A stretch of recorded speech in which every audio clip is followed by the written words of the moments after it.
Day 847. Patient refuses to speak during daylight hours. Complete silence. But last night at 12:03 a.m., she looked directly into my eyes and said in a voice that wasn't hers, "Doctor, you have no idea who you're really treating, do you? I'm starting to question everything I know about dissociative disorders." 3 weeks ago, Sarah Chen was brought to my clinic by her sister. 28 years old, no significant medical history, no previous psychiatric evaluations. The sister was frantic, explaining that Sarah had stopped speaking entirely during the day, but would have full conversations with herself at night. "She talks to someone," the sister whispered, glancing nervously towards the waiting room where Sarah sat motionless. "Every night at midnight, she becomes different. Her voice changes. She knows things she shouldn't know." I dismissed it as typical family exaggeration. Trauma-induced selective mutism wasn't uncommon. What I couldn't have predicted was what I would discover in the weeks that followed. Sarah's daytime behavior is remarkably consistent. She arrives at 9 a.m. sharp, sits in the same chair, and maintains perfect posture for the entire session. Her eyes track movement, indicating awareness, but she never responds to questions, prompts, or even sudden sounds. I've tried every technique in my arsenal. Cognitive behavioral therapy, art therapy, even hypnosis. Nothing. During daylight hours, Sarah Chen might as well be a living statue. But the staff has started talking. The night security guard, Marcus, mentioned hearing voices from the consultation rooms after hours. He assumed it was recordings from therapy sessions playing back. When I checked, no equipment had been left running. Curiosity got the better of me. I decided to schedule a late evening session, pushing our appointment to 11 p.m. I told myself it was for therapeutic purposes, to observe her alleged nighttime transformation.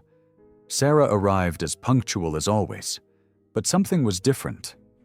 As the clock approached midnight, I noticed subtle changes. Her rigid posture began to relax. Her breathing pattern shifted.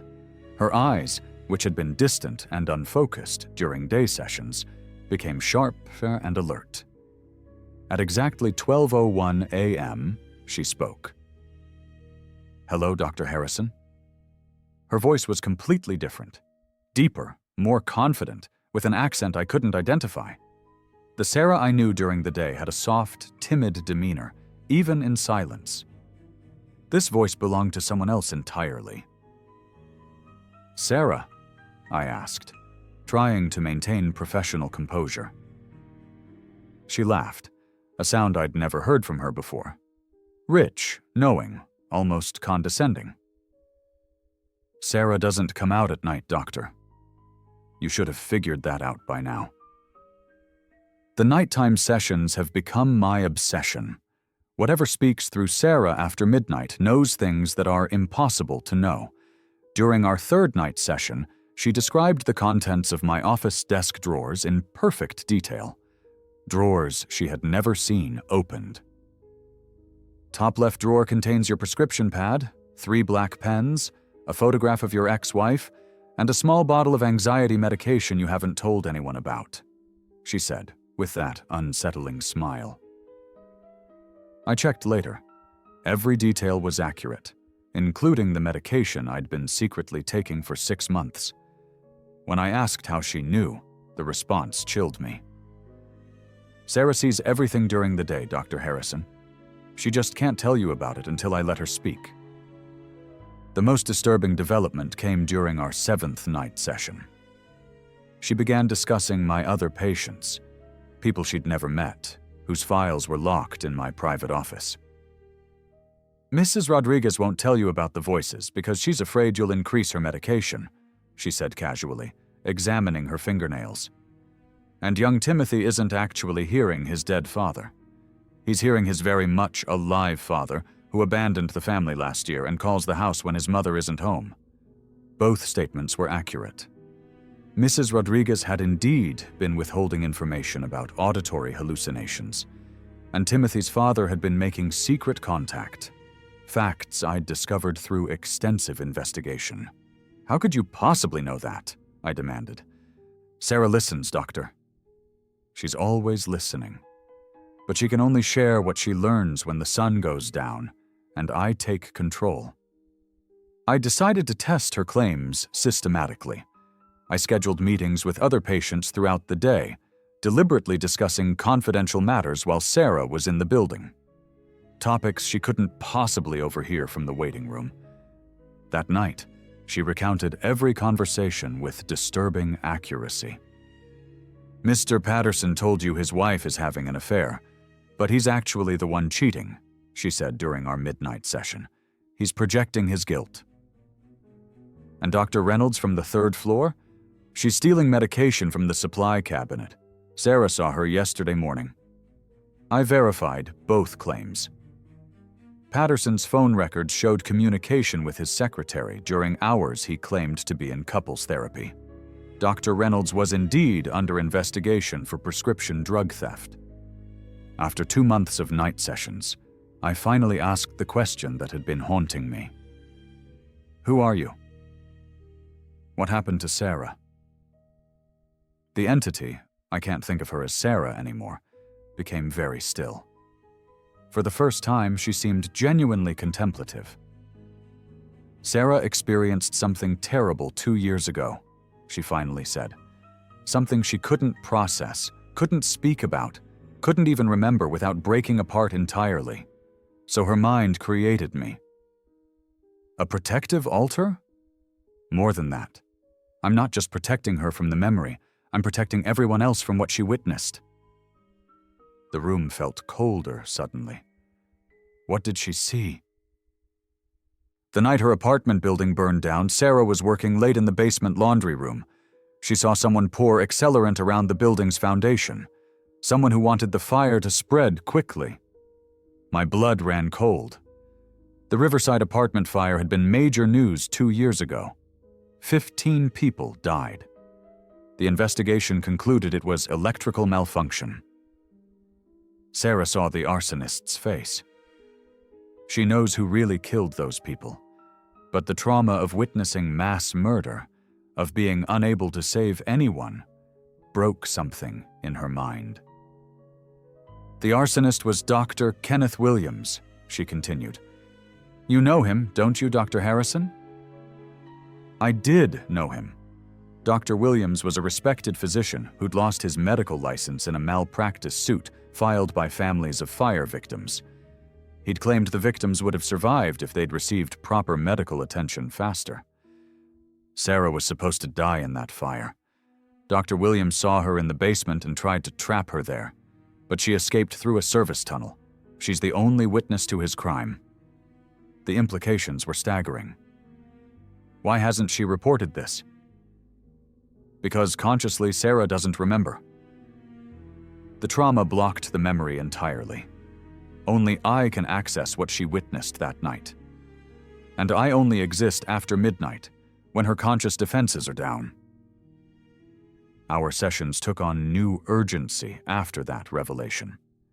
The entity explained that Dr. Williams had been monitoring Sarah's medical treatment, trying to determine if she remembered anything about the fire. He's been paying the night janitor to photograph your patient files, she warned. He knows Sarah is your patient. He knows about our midnight conversations. I felt a chill of genuine fear. If Dr. Williams discovered that Sarah's memories were surfacing, even in this fragmented way, she would be in serious danger. What do you want me to do? I asked. Help Sarah remember during the day. If she can consciously access the memory, she can testify. Justice for 15 innocent people depends on it.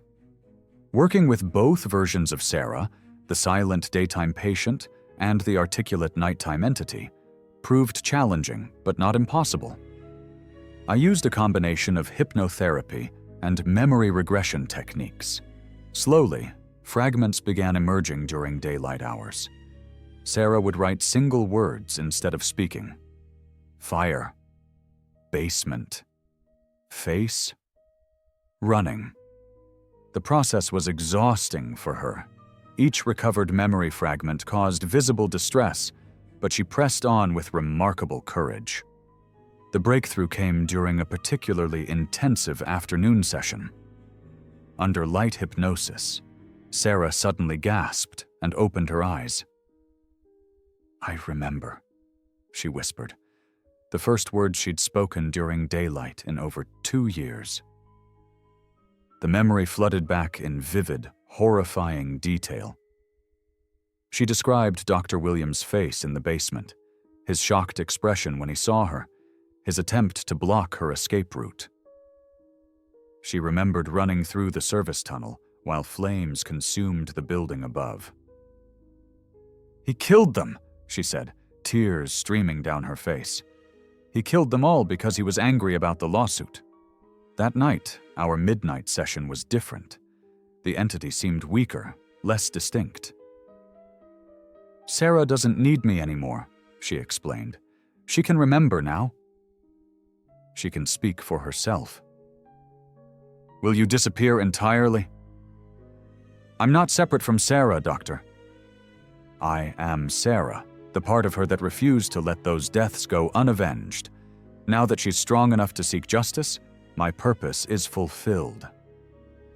As dawn approached, the transition was seamless. The entity faded away, and Sarah remained herself, whole, aware, and determined. Sarah's testimony led to Dr. Williams' arrest. Physical evidence corroborated her account. Security footage showing him near the building that night. Accelerant residue on clothing he'd discarded. Financial records revealing his motive for revenge against the apartment residents who'd sued him. He was convicted of 15 counts of murder and sentenced to life in prison.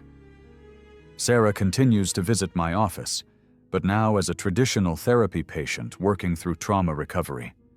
She speaks freely during the day, though she admits to having no memory of our midnight conversations. "Sometimes I have dreams where I'm talking to you at night," she mentioned during a recent session. "But I can never remember what we discuss." I've never told her about the entity. Some secrets are meant to protect, not reveal. The case of Sarah Chen has fundamentally changed my understanding of the human mind's capacity for self-protection and justice. Her psyche created exactly what was needed. A guardian who could preserve crucial memories while protecting her conscious mind from unbearable trauma. The nighttime entity wasn't a symptom of illness. It was proof of the mind's extraordinary ability to adapt and survive. Sarah's unconscious mind knew that 15 people deserved justice, and it found a way to ensure they received it. 6 months after Dr. Williams' conviction, I received a letter from Sarah. She'd moved to another city, started a new job, and was engaged to be married. The letter was brief but meaningful. "Dr. Harrison, I may not remember everything about our time together, but I know you helped me find my voice again. Thank you for listening, even when I couldn't speak, especially then." I keep that letter in my desk drawer. The same drawer the nighttime entity once described with impossible accuracy. Sometimes, late at night, when I'm working alone in my office, I wonder if she's still out there, watching over other victims who need someone to speak for them when they can't speak for themselves. The human mind, I've learned, is far more mysterious and resilient than any textbook suggests. Sometimes the most profound healing comes not from eliminating symptoms, but from understanding their purpose. Sarah Chen taught me that silence can be the loudest cry for justice, and that sometimes the most important conversations happen in the dark. Note: this case file contains sensitive information regarding a criminal investigation. Access restricted to authorized personnel only. Patient identity protected under doctor-client privilege.